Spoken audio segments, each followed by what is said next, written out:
Hi, it's Janelle with Parsnips and Parsimony, and welcome back to my 23-week pregnancy update video. So I ended up going to my midwife at 22 weeks and a few days. I also got the report on my ultrasound now. If you watch our daily vlogs, you know that I had a great conversation with my ultrasound tech during the procedure, and so I was able to find out a lot of the information that I really wanted to know before I had this conversation with my midwife. But it was confirmed in the ultrasound report that I do have an anterior placenta, and those of you who aren't familiar with that, that just means that the placenta is sitting on the front side of my uterus instead of the back. There's really no right or wrong way for a placenta to sit, as long as it's not a placenta previa, which is where it's covering the cervix. But in this case, I have the placenta in the front. Now, this is at least my second pregnancy with an anterior placenta. Mary also had an anterior placenta, and the only real risk to having an anterior placenta is if you fall and you land on your stomach. There's that risk of creating trauma to the placenta, causing it to pull away from the uterus and then having some hemorrhage. That obviously can happen with a posterior placenta, but it's not as likely as an anterior placenta. And I actually did fall with Mary and had some hemorrhaging related to her birth that we think was related to the fall, because I fell actually pretty late in the pregnancy. So that being said, since this baby is due January, February of this upcoming year, it's going to be winter here in the Northeast. I'm going to be taking some extra precautions with making sure that I don't fall, and not necessarily going out when the driveway is slippery and things like that. Because she also said that I was measuring about 2 weeks ahead of schedule, which really goes hand in hand with what the ultrasound tech was showing. It was showing that I was actually ahead of my dates. So whether that means this baby's going to come early, whether this baby's measuring bigger than normal, you know what? Babies grow when babies grow, and at their own rate. She did say, my midwife did say, that the baby is very high, so it hasn't dropped into the pelvis, which is fine. I'm only 23 weeks pregnant, so we're not really worrying about that. Part of that is due to the fact that back when I first started, right after I had Lillian, I did the tummy team, which was a reconditioning of your core muscles and regaining core strength. And so because those muscles have been strengthened, I'm carrying higher, which is good. It makes it more comfortable for me, because in my last pregnancy, I had the SPD towards the end of the pregnancy and just a lot of pain with that. So I'm hoping that we'll be able to maintain this somewhat pain-free time period until I at least get closer to my due date. Art and I have been talking about where we're going to put a new baby, because if you watched our birth video and our vlogs with Lillian, our last baby, we ended up having to redo the girls' bedroom and move the girls into that room.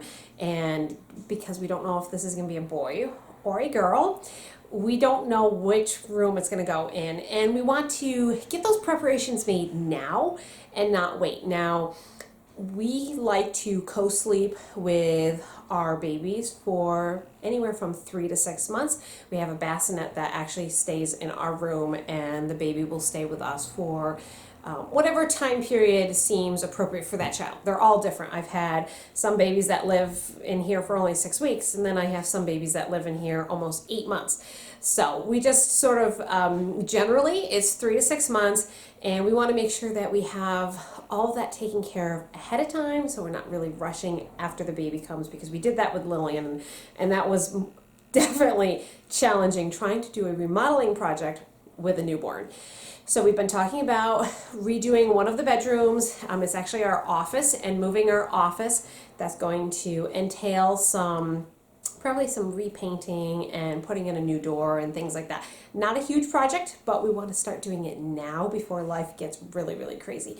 So we've been working on that process. We haven't started yet, but we're just putting the mental pieces together, so when we're ready to start the project, we can just work right on the project. I continue to walk every day, although that's getting more and more challenging. As the last 4 weeks, I have put on a lot of weight and had a lot of growth with this baby. So up until about 18 to 20 weeks, I had only gained maybe 4 pounds. And then in the last 4 weeks, I put on a lot of weight. When I spoke to my midwife about it, my eating habits haven't changed. Nothing's changed. It's just the baby just suddenly grew a lot, which is she anticipated. She usually expects a large jump in weight gain and size once you hit that second trimester, because you're eating and just the baby needs all that nutrients. So with all that being said, walking has become more challenging because now the baby is measuring about 1.5 pounds, and just walking, I mean, we're hitting to that size where it's more uncomfortable to turn in bed and walking and getting up and things like that. But I'm still continuing on walking every single day for close to 2 miles around the block, and I really feel really well when I can get up and get going. Walking in the morning is better for me than walking at night, because at night it seems like my muscles are just so tired from already carrying the baby around all day that it's very achy walking around the block. But if I can get out first thing in the morning, I feel really well for the rest of the day. So I think that just about covers everything that's happened in the last couple weeks. I know I will not be doing weekly updates with this pregnancy. Just time does not allow for me to film and edit. But nothing really much has changed with this baby. Oh, I do know one thing that I wanted to bring up is Lillian. I had very few, if you want to call them Braxton Hicks contractions or an irritable uterus with her, which was, I forgot how wonderful it was not to have that. But this time around, in the last 4 weeks or so, I really had a very irritable uterus. If you're not familiar with what an irritable uterus is, it's different than Braxton Hicks. Braxton Hicks are usually not regular, they're inconsistent. An irritable uterus, you can have contractions that are pretty consistent. They are usually stronger than Braxton Hicks, and they may or may not lead to an increased risk of preterm labor. It's something that happens when you have more kids. And in this case, I actually did speak to my midwife about that, where I usually take magnesium at night.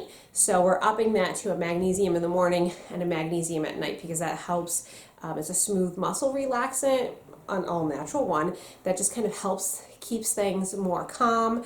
Trying to keep up with my chamomile tea. But this time around, the irritable uterus has certainly come back with a vengeance. So that also is playing a role in my activity level, because the more active I am, the more irritable it is. So I'm trying to keep a little bit more low key. This time around, I don't know how I can stay all that low key with kids running around, but I'm trying my best. Art and I went away when I was 21 weeks pregnant. We actually went away for 2 nights alone. My parents watched the kids and we just got away. And we went to a place called Watkins Glen in New York. It's a state park and it's a gorge, and it's a beautiful gorge. It has all of these waterfalls and it's just stunning. But what I didn't know when we first started going is how many stairs it would be. And the last little section, it was a 1.5 mile walk in and a 1.5 mile walk out. The first section had different stair segments, maybe 20, 30 stair segments at a time. Nothing overly ridiculous. But the end of the trail, it was over 150 steps just to go straight up to the top of the gorge. And I did manage to walk all of that. That was actually before I started noticing all this irritable uterus stuff going on. And we walked to the top, and then I did walk all the way back, and then we actually walked to some other trails too. So that day alone, I clocked over 7 miles of walking, which I was really happy with, because I don't think I could have done that if I hadn't kept up my walking throughout walking every day like I normally do at the house. So I was really happy that I was able to do that. I will not be attempting that at this point in my pregnancy, just with the irritable uterus and all that. We're not going to stir the pot at all with that. But that was a really fun time to get away. I guess some people would call it a baby moon. We've been married for almost 17 years and we never went on a honeymoon. So it was like our little honeymoon. It was great. We went out for the 2 nights, enjoyed ourselves, got some rest, recuperation, and I think we are set and ready for this next baby. So let me give you a quick belly shot here because I'm sure you guys are all interested in seeing how huge I've gotten.